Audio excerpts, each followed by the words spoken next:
ఇక్కడ నేను ఎందుకు వచ్చినాను, ఎందుకు బుక్స్ ఇచ్చినానో మీకు తెలియదు. ఎవరో వచ్చినారు, బుక్స్ ఇచ్చినారు, పోయినారని ఉండకుండా నేను ఎందుకు బుక్ ఇస్తానని ఒక రీజన్ మీకు తెలియాలి. ఓకేనా? సో నా పేరు నాని. నేను ఇక్కడే చిత్తూరులోనే పుట్టా, చిత్తూరులోనే పెరిగా. నేను కూడా మీ మాదిరిగానే ఇక్కడ పీసీఆర్ గవర్నమెంట్ హై స్కూల్లో చదివిన వాడిని. 2006 బ్యాచ్, 2010-11లో పాస్డ్ అవుట్ అయినాను. సో నేనేం ప్రైవేట్ స్కూల్ ఎక్కడ చదవలే, ఇక్కడ గవర్నమెంట్ స్కూల్లో చదివి ఇక్కడే పెళ్లి చేసుకొని ఇక్కడే ఉద్యోగం చేసుకొని నాకు వచ్చిన ఉద్యోగం చేసే జీతంలో నేను మీకు ఈ బుక్స్ అనేది ప్రొవైడ్ చేస్తున్నాను. సో నాతో పాటు నా ఫ్రెండ్ ఉన్నాడు ఇక్కడ పీసీఆర్లో, ఆల్మోస్ట్ 25 సంవత్సరాల స్నేహితం అది. సో మేమంతా ఇక్కడ పెరిగిన వాళ్ళమే. సో మీరు కూడా మనం గవర్నమెంట్ స్కూల్లో చదువుతున్నాం కదా, మనం కూడా ప్రైవేట్ స్కూల్ పోవాలని అటువంటి ఫీలింగ్ ఏం లేకుండా మీరు ఎక్కడ చదువుతున్నారో ఇంపార్టెంట్ కాదు, మనం ఎక్కడ చదివినా మనం ఏం కావాలనేది ఇంపార్టెంట్. సో ప్రతి ఒక్కరూ మీ దృష్టి పైన సాధించండి, మనం ఏం చేయాలి, ఎలా చేయాలి, మనం ఏం కావాలనేది. సో ఇప్పుడు ఈ బుక్స్ ఇవ్వడానికి మెయిన్ రీజన్ ఏమంటే, నేను 6th క్లాస్ 7th క్లాసు చదువుతాను పీసీఆర్లో. సో మా ఇల్లు స్కూల్ నుంచి ఇంటి నుంచి స్కూల్కి వెళ్ళాలంటే ఆల్మోస్ట్ ఒక 1.5-2 కిలోమీటర్ వరకు వెళ్ళాల్సి వస్తుంది. నేనేమరా అంటే నడుచుకొని వెళ్ళేవాడిని. బ్యాగ్ ఇప్పుడైనా మీకు చాలా తక్కువ ఉంటాయేమో బుక్స్, మాకు అప్పుడు టెక్స్ట్ బుక్స్ దాదాపు 10-12 దాకా ఉండేవి, బుక్స్ నోట్ బుక్స్ ఒక 20 పైన ఉండేవి. సో మా ఇంటికి నుంచి బ్యాగ్ వేసుకొని నడుచుకుంటూ పీసీఆర్ స్కూల్ వెళ్ళేవాడిని, మళ్ళీ ఈవినింగ్ అయితే నడుచుకుంటూ వచ్చేవాడిని. సో అలా చిన్నప్పుడు 6th to 8th 9th వరకు కూడా అలానే ఉండేవాడిని. దాని తర్వాత 9th క్లాస్లో అప్పుడు కొంచెం పెద్ద పిల్లడు కాబట్టి అప్పుడు మనకు సైకిల్ తీసి మా అమ్మ మా నాన్న అప్పుడు సైకిల్లో వెళ్ళేవాడిని. సో అప్పుడు నేను కూడా మీలాగనే స్కూల్లోనే భోజనం చేసేవాడిని, మధ్యాహ్నం పీసీఆర్ స్కూల్లోనే. మాకు అప్పుడు భోజనాల వసతులు కూడా మధ్యాహ్నం అక్కడే ఉండేవి. సో ఇవన్నీ చూసిన తర్వాత సో మనం ఏదైనా పిల్లలకు చేయగలగాలి, ఏదైనా ఇవ్వాలి అని అంటే సో పుస్తకాలు ఇస్తే అట్లీస్ట్ మీరు రాసేటప్పుడు ఈయన ఇచ్చినందుకు బుక్ మనం రాస్తున్నాం మనకు మీరు గుర్తించాలనే ఉద్దేశంతో నేను ఈ బుక్స్ ఇస్తున్నా.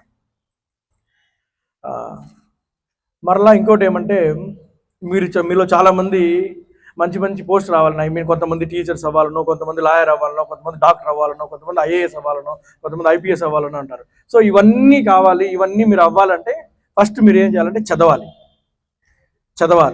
ఇంకా మీకు వేరే ఆప్షన్ ఏం లేదు. ఇక్కడ చాలామంది హాస్టల్ పిల్లలు ఉంటారు, మీ అమ్మ నాన్న వదిలి ఇక్కడ ఉండడము, మీరు అమ్మ నాన్న వదిలి ఉండడము. సో మీ అమ్మ నాన్న కూడా ఇష్టం లేదు మిమ్మల్ని వదిలి ఉండడం, కానీ విద్య రీతిగా చదువుకోవాలి, మా పిల్లలు ఉన్నతమైన స్థాయికి రావాలని ప్రతి ఒక్క తల్లిదండ్రులు మిమ్మల్ని బాధతోనే ఇక్కడ పంపించి వాళ్ళు అక్కడ ఉంటున్నారు. సో మీరు దానికి ఖచ్చితంగా మీరు చదివి ఉన్నతమైన స్థానానికి వెళ్ళి మీ భవిష్యత్తును మీరు నిలబెట్టుకోవాలి.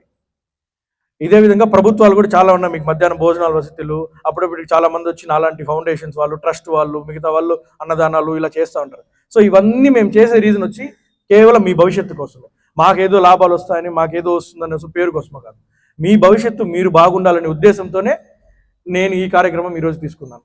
సో దాన్ని మీరు కాపాడుకోవాలి, దాన్ని నిలబెట్టుకోవాలంటే మీరు చదవాలి. మీరు చదువు తప్ప ఇంకేం ఉండకూడదు అంటే ఉండకూడదు. చెడు అలవాట్లకి, చెడు వ్యసనాలకి అలవాటు పడకుండా దానికి దూరంగా ఉండి చదువుకుంటే మీరు ఖచ్చితంగా మీరు అనుకునేది ఖచ్చితంగా రీచ్ అవుతారు. ఇంకా మీకు ఎక్కడ పోయినా ఉండరు. ఎందుకంటే నేను చదివిన గవర్నమెంట్ స్కూల్ టీచర్స్ నాకు తెలుసు కాబట్టి, వాళ్ళకున్న అనుభవస్తులు, వాళ్ళకున్న ఎక్స్పీరియన్స్ ఇంకే టీచర్స్ కూడా ఉంటుంది. సో వాళ్ళు చెప్పినట్లు వింటూ వాళ్ళు ఏం చెప్తారో అది చేసుకుంటూ చదువుకుంటే మీరు అనుకునేది ఖచ్చితంగా చేరుకుంటారు. మరి ఏమరా సార్ వచ్చినారు మొత్తం చదువు అన్నారంటే, చదవడమే కాదు, చదువుతో పాటు గేమ్స్ కూడా ఇంపార్టెంట్.